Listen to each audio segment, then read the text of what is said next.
A solitary great blue heron wanders across the frozen lake. Seagulls swoop past in a constant crusade for food. Great shards of crushing ice dot the breaks in the ice.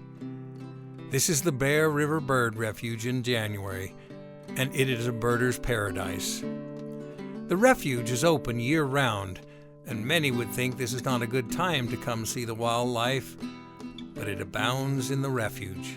There are tundra swans that swim and upend themselves looking for food or preen their feathers as they leisurely wait out the winter. Among the swans, we saw a bald eagle sitting stately on the ice. All in all, we saw 7 other eagles before we left the refuge. Along with that, a merganser lounged on the ice on the flowing canals that wash through the refuge. So if you want a day to bask in the glory of nature in the winter, the Bear River Bird Refuge is a great place to come. Well, don't forget to subscribe, like, and share. Happy birding!